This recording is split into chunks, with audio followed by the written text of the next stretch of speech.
Hello, everybody, and welcome to the latest Gunners Town post-match pub.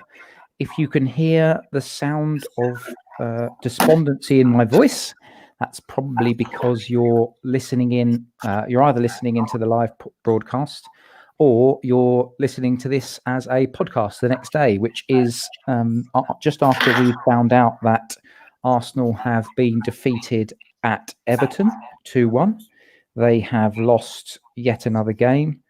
And not only that, but from a UK perspective, we've been told that for a lot of us in the Southeast here, and of course, I'm sure there's plenty of you that are based in the Southeast, we have issues around Christmas. So I do apologize. I'm going to make this apology, if I'm completely honest with you, because this podcast is probably not going to be the most jovial. And I'm joined tonight by Dave Seeger, Gooner Dave 66. Dave, even though this podcast isn't jovial, I'm so happy just to spend it. I'm going to spend 30 minutes with you as if we used to do in the pub, whether that's Tollington, Shea, the Duchess, the Gunners pub, whatever it is, like in the old days. This is what we have to do now. This is the virtual pub. So I've got myself a San Miguel. I've poured myself a San Miguel. We're going to have a few bit of time talking about the football and the real issues that we've got at our club at the moment. So, Dave, do you want to just give me just a quick hello to all those people listening, but then also talk to me about, we might as well start at the beginning, which is the lineup. Hello, Chris. Lovely to see you, even in these circumstances. Lineup. Was I surprised he went 3 at the back away at Everton, given the suspensions? Probably not. Was I disappointed he did? Yes. I would rather he stayed with back 4. But is what it is.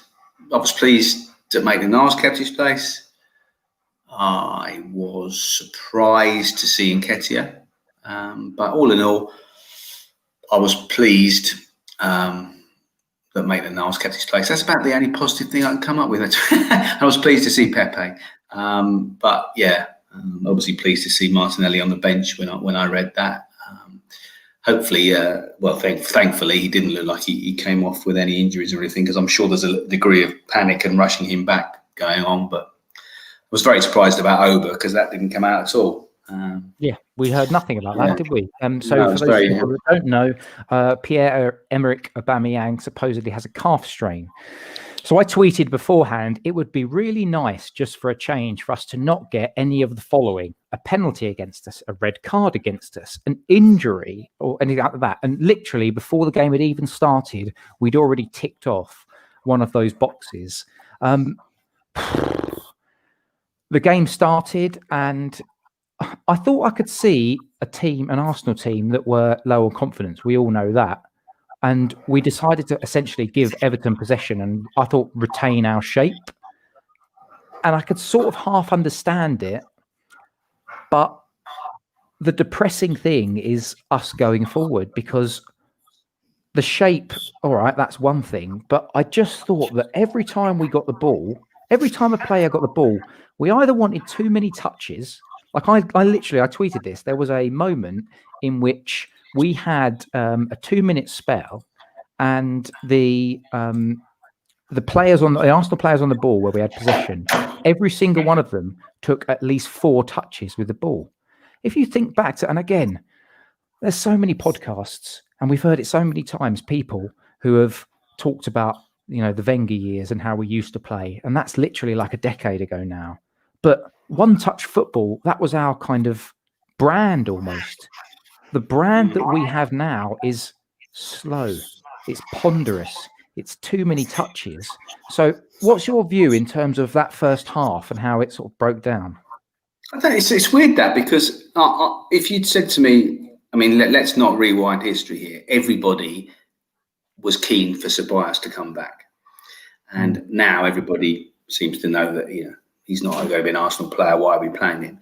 But one of the things that was a feature of him playing on the run-in last season in the FA Cup final was quick ball. Quick, one touch, always looking for a forward pass. And I think if you take him as an example, that is symptomatic of the overall effect on everyone. You have a player there who was synonymous with, for me, with one touch, looking up, finding a pass. It wasn't always the most effective pass, but it was always a forward pass. So there's an analysis of the whole team. If you look at that one player, he is not the same player that finished, with aplomb from the quarterfinal onwards in the FA Cup and in the league at the end of last season. He was statistically the best midfield player in the league from after lockdown when the season restarted. In everything, in interceptions, in passing, he was right up there with the very best in the league. And now all the fans are saying, why is Ceballos playing? What can happen so much in 4 or 5 months? It's unbelievable. And he was desperate to come back. I think there's confidence. I mean, confidence is a big thing, and ours is absolutely on the floor at the moment. But tonight, I saw a Danny Ceballos that was frankly appalling. I don't know if you, I particularly remember one bit. He's picked up the ball in like the middle third of the pitch on the left-hand side, and there wasn't anyone making a run in the channel, and he's just passed a straight ball that just went out of play for a goal kick. And I just thought, that's not the first time I've seen that tonight. And he did one that went out of play with a minor deflection as well, but it was going out of play anyway in the second half. Even El Neni, who at the start of the season was, okay, God, why is El Neni still here? But he was getting the ball, he was giving it easy, he was keeping it moving quickly. It seems to have affected even him. The only two players who seem to still be getting the ball and moving it quickly and looking forwards all the time are Tierney and Saka. And I have to say, barring a few mistakes, and I don't want Maitland-Niles to be playing right back, quite frankly, but he was a positive. He was a positive. Saka was a positive. Tierney was a massive positive. And despite all the bad press, and I know you give him bad press, I don't really understand why Holding's getting so many pelters. He was solid again, but everyone else, well, he didn't make too many mistakes to me. I think he's been getting a lot of stick, the last few weeks when he hasn't really been any worse than anyone else in the defence, to be honest. Can I tell you what it is about Holding? Can I just tell you what it is about Holding? My issue with Holding is it's just him. He's a limited defender. I think he's slow. I think he won one header all night against Calvert-Lewin. Now, to be fair, Calvert-Lewin is an absolute monster in the air. But it was only a game a few weeks ago where he was winning absolutely everything as well, though, Chris, to be fair. If we're talking about Iceland, we're just talking about tonight. He was poor because he didn't win a single header. He looked ropey. And I'm sorry, but if you think about us as a team, do you think that Rob Holding is a good enough central defender for us to play if we're going to play at 3 at the back? Do you think he is good enough for a top 4 team? My response there is no. He is a bottom half of the table, maybe rotation player team. And he is in this Arsenal team as captain tonight. And I think that's a damning indictment on us and where we're at the moment. And the squad, the squad composition, frankly, is embarrassing. But isn't this just typical, not of you and me, but of the, including us in this, but the entirety of the Arsenal fan base? When last season, before he was injured, we didn't lose 10 games he played in the Premier League the season before last. Sorry. Then he was out, and every single person was, it will be all right when Holding's back. You included, and me included. We're all guilty of forgetting the frailties and remembering the good times. And now it's Callum Chambers. I've seen it in the Gunners Town DM. Why isn't Callum Chambers playing instead of Holding? Suddenly, after 10 months out injured, Callum Chambers has played, half an hour in the Europa League? Everyone wants him to start in the Premier League. We are where we are. Holding's fit. He hasn't been a disaster. And he's got the trust of the manager. Yes, he's not going to take us to the top 4. But is he any worse than anyone else? Is he the one who lunged in twice like Gabriel last week? I think we just look for scapegoats. I really do. Same with Willian. That was probably, barring Fulham, his best game for Arsenal. And whatever we say, and whatever it's 200 grand down the drain, you do not become one of Chelsea's best players last season to one of Arsenal's worst players this season. There's something else going on. You don't become bad players from having been very good players. You just don't. Yeah. There's an issue with confidence. Beyond that, we have to look beyond the individual player ability, I think, here. Yeah, I think you're right. This team is in free fall at the moment, it feels like. And Leon Molyneux has just said on the Facebook, good shout, Leon, to be fair, players need to be receiving the ball in the half-term drive at defences. That's not happening. So what I'm seeing in this team at the moment is receiving the ball either square or facing their own goal, and it's the backwards or sideways passing. But what I'm also seeing is very, very slow movement of the ball. Like the amount of times where David Luiz picks the ball up, and this isn't his fault, to be fair. I'm not calling out David Luiz, although he's a questionable. He's been questionable for us in terms of his impact. To me, what I saw today was slowing down of the ball. It's square passing. And David Luiz 2 or 3 times has put his arms up to say, "Where's the movement?" Players aren't making that movement. Like you said that you didn't think that Willian, it was his best game. I think that is a very low bar because, in my opinion, I don't think Willian was very good at all. He doesn't make very much. He didn't make very much movement. He's not incisive in the final third. He's an issue, but he's an issue of the club's making, and that's because the players that we have, the squad that has been put together, Arteta managed to get something out of them. And the problem we've got at the moment is that we've got players that I don't think people say, "Oh, they're not playing for the manager," blah, blah, blah. There's something that's not working at the moment. And the problem that we've got is that we're in December and we're on, I don't even know how many games we played, like 14, 15. If this was like game 36 and we were in 13th, 14th, 15th, and we knew we weren't getting relegated, I'd just say, screw it, right off the season, get a load of these wasters out and let's have a reboot. But we are in game, as I said, 13, 14, 15, whatever it is, and there's a long season to go. And I'm at the stage where I'm thinking, to be honest with you, if someone could say, get yourself to 40 points and finish 15th or 13th or something ridiculous like that, just get yourself to the end of the season, I'd be like, fine. That's well, given the opposition we've got in the next 2 games, we could be in the relegation zone, by Christmas, to be honest, the way we're playing. But going back Chelsea to something you said, and then we've got Chelsea at home. Away. No, City's in the that's in the League Cup. But then we've got Brighton away. And then we always lose to Brighton. Yeah, we'll be okay. But the point is, the interesting point within the points you made there is they are playing for the manager. You don't get 1-1 against Leeds with 10 men and 1-1 against Southampton. They were so good against Southampton with 10 men. They were so strong in the tackle. They were so, cohesive in what they were trying to do in defence. They were battling for the shirt. So they are playing for the manager.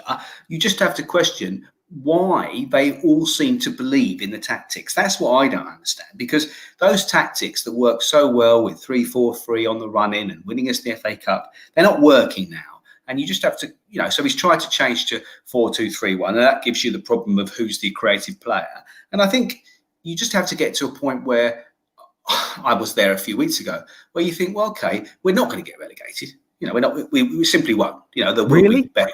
Well, we simply won't, because we have got too good players compared to the likes of the West Broms and the Burnleys of this world, whatever Burnley did last week. But I think he's got to start taking more gambles. He's got to let the players take more gambles.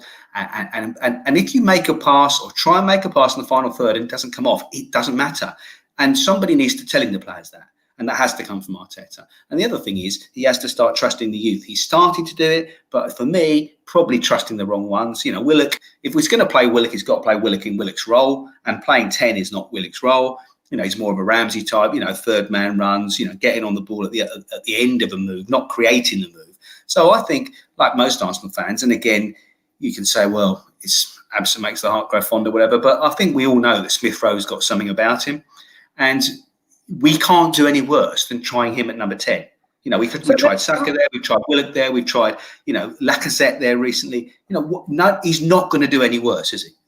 Can I just and if you've got Pepe, Aubameyang, and Martinelli with Smith Rowe, you're going to create chances. Surely you have to with those 4 players. So let me ask you that question then, mate, because this is an interesting one, and I think we should delve into. He has put his faith into the wrong players, I think. I think in Willian.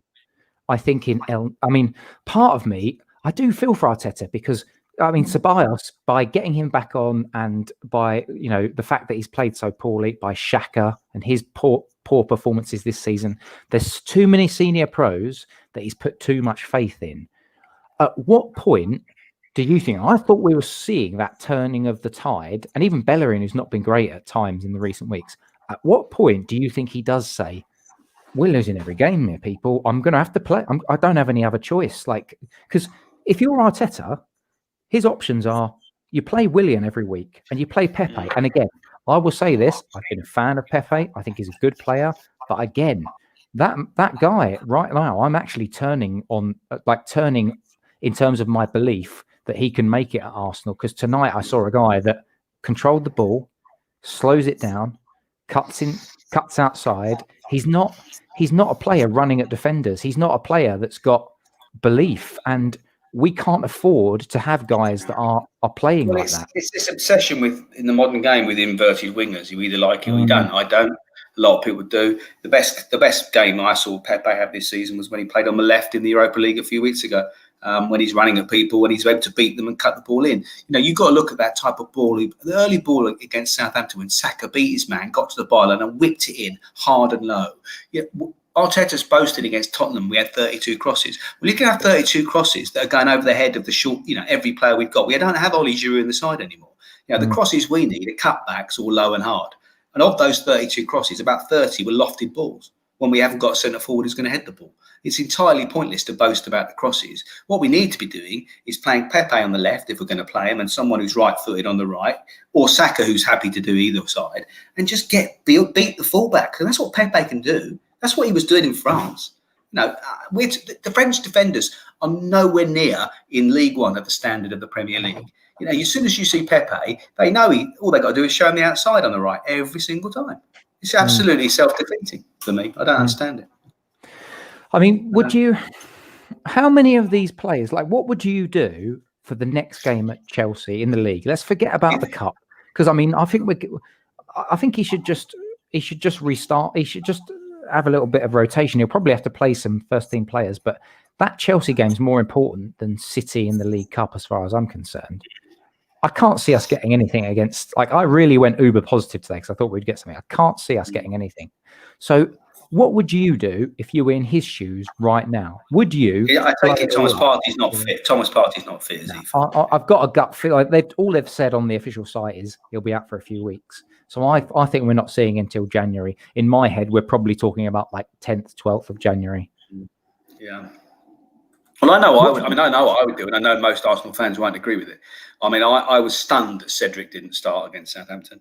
I thought he's done absolutely everything that's required of him. He gets up and down like a proper fullback in a 4-2-3-1, and he's not the right man in the 3-4-3. I agree, but as a right back, he's solid. He's not going to let us down, and he's done more than enough, in my view, to earn a chance in the Premier League. And I'm desperate to see Maitland-Niles playing central midfield. He's the closest player. I'm not saying he is Thomas Partey, but if you want the attributes of Thomas Partey, he's the only one who's even close in physical, in speed, in recovery time, in interceptions. People say, he looks laconic and he looks lazy. They're the same people who defended Ozil for looking the same, saying his work rate was better than anyone else's. Maitland-Niles gets through a lot of work. He makes an odd mistake. Yes, he does. But so do all our central midfield players. I want to see Cedric at right back, if not Bellerin. I don't mind Bellerin. I don't want to see Maitland-Niles at right back. I never want to see Maitland-Niles at right back. He should be playing central midfield ahead of El Neni, Xhaka, or Partey for me. Or Ceballos for me. I really believe that, and I'm at the point where I'm trying to wonder whether I believe that because everything else is so bad, or I believe that because I actually think Maitland-Niles can do a job, and I'm still convinced it's the latter. I really believe Maitland-Niles can do a job, and I can't see what we've got to lose. I would play him there. So I'm kind of with you on this, but let me just explain my thinking. So I think Maitland-Niles has his issues. I think his passing range isn't amazing. I think, again, he's a little bit... Sometimes his peripheral vision worries me because he does get nicked occasionally. But I'm with you because in my head, the other options at the moment are Xhaka. We've seen the limitations. Xhaka is taking too many touches with the ball. All of the Arsenal midfield three, Xhaka, Ceballos, and El Neni, they take too many touches with the ball. They slow things down. They don't have the athleticism. So too many touches of the ball, don't have the athleticism. If Xhaka doesn't have his forward passing range, now I know Xhaka has a forward passing range, but we're not seeing it at the moment. So if that's form and he's playing badly, get him out of the team. So you've got Xhaka, you've got Ceballos, you've got El Neni. Poor. not in the team. You have to give Maitland-Niles an opportunity because the other players aren't delivering. And if you're going to move him into a central midfield position, and let's be honest, at times today in this game, what I saw was acres of space in that central midfield position, which was appalling. Like, it really is depressing. And if people can't understand that the modern game modern English game requires athletic midfielders to cover spaces as well as have pass distributions, then I'm afraid they need to get in a DeLorean, they need to go back to 1988, and they need to keep watching football in the 80s, because it is a totally different game these days. And I'll tell you the other thing, Chris, on that subject about going back in time, and I used to be guilty of it. People making excuses for players they like, saying he hasn't got the right sort of partner. I mean, no one questioned. Edu, Vieira, Gilberto, Parla, which two didn't bother us, didn't care. We were better. Had 4 great midfield players. This modern game, I know it's changed, but Xhaka is only good with the right partner. Ramsey was only good with the right type of partner. Now it's changed to a degree, but has it changed that much? Shouldn't we, as Arsenal Football Club, be aiming to have central midfield players who, if you want them to sit deep, can sit deep? If you want them to play further advanced, can play further advanced. No one ever said to Steven Gerrard, you can only play in that role. He was just an all-action midfield player. Now, I'm not saying Ainsley Maitland-Niles is that. Thomas Partey definitely is. But as I say, Maitland-Niles is the closest in attribute, because whilst he might not, as you say, have the same passing range, he has the pace, he can run with the ball, and he has the recovery pace. So he can take chances in the final third that Ceballos and Xhaka aren't willing to take, because they know if they lose the ball, that's it. They're not going to get it back. They're not going to be able to recover. They're not going to be able to chase back the player who's taken the ball off them. Whereas Maitland-Niles don't do that all day long. So, and also I think the other thing we've got now, which we haven't had, is, and I don't want to rush him, is having Martinelli fit does give us a lot of options, because it means we could, for example, have another look at Saka in a midfield, and whether that's in a 4-3-3 with Saka on the left of that midfield and 2 other central midfield players, like we saw in Europe with Saka and Maitland-Niles, or whether it means we play Gabby through the middle and we can put Aubameyang back on the left, but it gives us more options, because there's something about Martinelli, if he's fit, that we don't have in any other player in the squad. And I don't want to put too much pressure on the guy, but when he came on today, you could see he's not fully fit, but the running off the ball, the constant turning, it was reminiscent of Theo when Theo was at his best. That constant turning, spinning off his man, running into space, trying to make an angle for a pass. 9 times out of 10, we didn't find him. But at least you knew with Theo, he was going to try and get into space all the time. Whereas you said everyone else, so static. That's my issue. My biggest issue is this Arsenal team is slow in possession. They take too many touches. You need to be like, let's have an example. Like Leno picks up, it doesn't matter the team. Leno picks the ball up. He plays it to Luiz. Luiz is looking up. He wants to see movement. He needs a midfielder dropping into space to give him an option. He needs a left winger, left fullback, dropping into space to give him an option. If he doesn't, he plays that ball, either left back or he plays it into Partey. Partey picks the ball up. And this is what someone said earlier, on the half turn. So then you're looking at the next ball, right? What's the next ball? You need 2 options, and you need 2 options within decent space for each other. If you've got 2 options within decent space for each other, maybe that's Martinelli. Maybe Martinelli's dropped deep. Maybe Saka has then pushed on beyond it. It's movement. What we're not doing is there's no movement. There is no options for the ball. Like Mikel Arteta was an absolute dynamite at this. The amount of times where Mikel Arteta as a player would drop into space to collect it, and on the half turn, he'd pick the ball up, he'd half turn immediately, and he'd be looking forward. He'd be saying, right, when, and I need to release the ball quickly. These players, they're taking too many touches. They're not making movement into space. They are not making the right type of, they're not forming partnerships as well. So Pepe has had a poor game, and I'll acknowledge I'm frustrated by Pepe at the moment. But there was times where he's picked the ball up on the right-hand side and he's completely isolated. It's totally pointless to have Pepe sitting there on the right-hand side against Godfrey, totally isolated. You need to find somebody who is overlapping or underlapping, so that either we've Pepe seen can then come in. That with Cedric all the time in the Europa League with Pepe. Cedric's been overlapping with Pepe all the time. It's a partnership that's developed. Maitland-Niles is not a fullback. he's not a fullback, and he can be a wing back, but he's not a fullback, and it's not his natural game. He's always looking to cut inside and get involved. Play as an inverted fullback, and if you've got an inverted winger and an inverted fullback, you've got a problem, haven't you? Yeah. You've got to. If one of them's going to invert, the other one's got to go on the outside, and we don't have that. So, and I think there's a point that's just come up there that Arteta's trying to play like Man City without the players, and I think there's a degree of truth in that. He's trying to be too clever. He just needs to go back to basics, and I mean. That's like Bergkamp always said, isn't it? There's a difference between a good player and a great player. The great player knows what he's going to do before he gets the ball. We haven't got anybody. We haven't got anybody who has that vision to think, right, I can see where I'm going to look. I'm looking around to see where the other player is before I get the ball. We haven't got anyone like a Santi, anyone who's going to do that in our whole team, unfortunately. And there's no point talking about Ozil because it's gone, isn't it? So. Yeah. I mean, I saw somebody tweeted something earlier saying, this team would be perfect with Ozil. I mean, let's forget that conversation. Yeah, but let's look at the type of player. Does that player dropping into that hole make a massive bit of difference in this Arsenal team at the moment? Because the challenge, I want to believe it does, but the confidence is so low that I don't even know if you drop someone in there that it makes a difference. We need something to go for us, don't we? I mean, today, when we need something off someone's arse, really, or something like that, ball in off someone's arse, and then we can keep. It's like that Saka cross shot at the end. He did absolutely everything right. Any team with any confidence would have had a striker in there. Or as you say, he would have got lucky. It would have been an own goal. We just don't have any of that sort of luck. I'll tell you one thing, though, on that thing. I mean, I've said for years, and you know this because I've written and I've talked about it. I don't believe in the Ozil 10. It's nothing against Ozil. I don't believe in a passing 10. I think that was brilliant back in its day. I don't think we're in that day. I think if you're going to play it in a 4-2-3-1, that 10's got to be a lot more than someone with great vision. And Ozil had great vision. But sometimes, when people are playing a low block or you're playing against a back 8, whatever, you need to be able to say, okay, there isn't a pass, therefore I'm going to try and beat a couple of men like a Grealish, or someone like that would.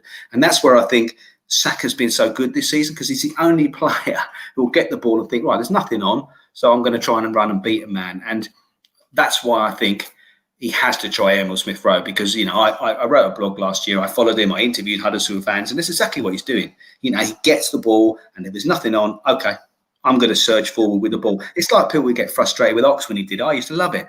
If there's nothing on, try and beat a man. If you beat a man, then there might be a pass on. Ozil doesn't beat a man. Yeah, so you can't try and say, we need an Ozil type player.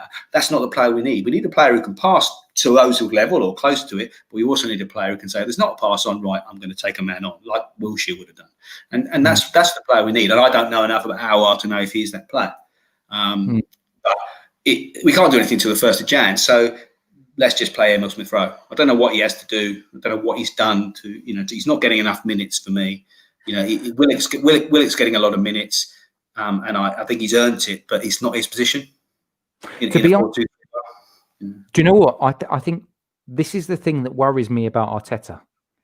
If Arteta tonight, for example, you got Willian on there, he's not playing great. Let's bring him off. Try Emil Smith-Rowe. The fact that Emil Smith-Rowe is not being given a chance, the fact that Balogun isn't being given a chance, having looked quite impressive. I know it's against inferior opposition, but you've just got to give it a try. And I'm at the point where I'm like, the reason why I don't want to say I'm turning on Arteta, because I still want him so much to succeed. But the thing that worries me is the persistence in the senior pros that are failing him, and the lack of acknowledgement that they haven't delivered. And the Southampton game, he changed it up, and we were poor for the first 30 minutes or so, but we kicked in for the last couple of minutes of the first half, and then the second half before we got the red card. I thought, there's a response. We were going on to win that game with 11 men, definitely. Yeah. And with the Burnley game as well. I do think the Balogun thing's interesting, because whilst I haven't watched a lot of under-23 football. I'm going to hold my hands up. I've seen him play in the Europa League. In the last game, particularly, his hold-up play was very, very, very, very good, and he's got the strength. I just wonder what message it sends to Eddie, though, because like him or don't like him, he's our top scorer. He works his socks off. He's done the yards. He's scoring regularly for Arsenal. reasonably compared to anyone else. He's got 5 goals this season. Dave. He was poor tonight. He had was a couple of chances, and you give Aubameyang those chances, and he makes a difference. Well, yeah, maybe. So you would just basically but would you bin Eddie and just put Balogun straight in after all the work that Eddie's done since last January? I don't know. I don't want to sound harsh. I genuinely would. Like even tonight, I would have said, right, here you go, mate. You've got confidence in yourself. You back yourself. I'm giving you a shout now. And I'd have said to Eddie, mate, you've done all right, but I'm going to give this guy a go. If he succeeds, then that's what it is. We're Arsenal Football Club. We're not a team that needs to. And this is the problem. We've mollycoddled too many players. We've kept hold of too many players. We get to the point where we're like, you make it or you don't make it. You've had a few chances, Eddie. I'm going to give this guy a go. Imagine if Balogun, with that chance, puts that in the back of the net, where Eddie's, sliced it out wide when you've got acres of space in the first half. That's the sort of thing that you never know. Balogun might have taken. I don't know. Yeah, but I would take it back further down the pitch. Eddie had 1 chance in the whole game. It's not Eddie's job to create chances for Eddie. Eddie is a good finisher. You can't debate it. There's no point debating it. We all know Eddie Nketiah is a good finisher. You don't become the record goal scorer for the England under-21s. You don't score 5 goals for Arsenal already this season and be our top scorer if you can't score goals. Of course he can score goals. He's just not getting the chances. Okay, he missed 1 tonight in 80 minutes. Big deal. So Balogun may well be a better player. I'm not disputing that long term. But the problem is creating the chances for Aubameyang and Nketiah and Lacazette. It's not that they're not good finishers, because we know Aubameyang's a good finisher. He's not scoring at all. So why is no one saying let's drop Aubameyang and put Balogun in? I mean, because they know you give him the service, he'll start scoring again. And I don't think there's any reason that Eddie won't score if you give him the service. I think the problem is that getting that right combination behind whoever is selected. And I am of the feeling that, Saka has to play. No, don't get me wrong, and he's good wherever he plays. I just think maybe, with Martinelli and Aubameyang fit, then that left role should be decided between those two, and they can alternate. And maybe Saka plays on the right ahead of Willian or Pepe. I don't know. And we play Smith Rowe at number 10. That's what I'd like to see it. It won't happen, obviously. But the other thing that's worrying, Chris, is we're all talking about throwing money at things in January. Looking at Arsenal now, everyone's bemoaning the fact we're linked to Buendia or Buendia, but why are we on that? We're Arsenal. Well, we're Arsenal. We're 15th in the Premier League, and we're not an attractive proposition. Maybe I'm playing devil's advocate because I think the Arsenal was always an attractive proposition, but we're not going to get someone who's pushing for a Champions League club in, or likely to be in the Champions League next season necessarily. So that's why we're linked to players like Buendia, or Campbell or whatever. There is absolutely no sense getting excited about someone linking us to Grealish. We're not going to spend 110 million on Jack Grealish. Just like we're not going to spend 50 million on any player right now. And also those players won't necessarily want to come. We need to dig deep, get a system that works for us, and start climbing back up the league and quick. Yeah, and that's a good way to end it, actually. We've done 33 minutes. This is coming towards the end of the pod. Doesn't time fly when you're having fun, Christoph? Yeah, when you're being depressed and drowning in one's sorrows. But I tell you what, we had a chat before this went live, and I was deflated. I was down. But just spending a bit of time with you today, just having a chat about where we're at, like, I don't feel as depressed as I was beforehand. So perhaps it's catharsis, perhaps it's some sort of group therapy, but I feel like, there we go.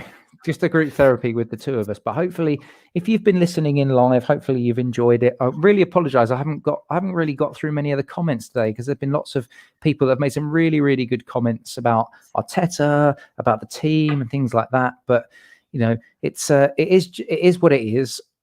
We're down, but we are the Arsenal. We've got to stay together. I think where I'm at the moment is we just need to it feels like we just need to bumble along and hopefully pick up a win before the end of the year, so that we can, I'm looking at those Brighton and West Brom games and thinking, well, win out of those two would be absolutely amazing. Really, really good, because we just need to tick ourselves along. And then in January, there's a lot of work that needs to be done. I'll leave Chris, I'll leave everyone on this note. In 1993, the worst Arsenal side for 10 years, won 2 trophies and finished quite low in the league. No one looks back and says 93 was an awful year, wasn't it? You know, who knows? We're still in 3 cup competitions and we're not relegated yet. Plenty of football to be played. There's always the next game. There's always the next game. A great way to end it. Gooners, Arsenal fans, you are like me. You are like Dave. We love you all. Let's stay together. And on that note, you know, hope you're all right. Merry Christmas. Have a good Christmas. Yeah, have a good Christmas if you can. And we'll see you next time.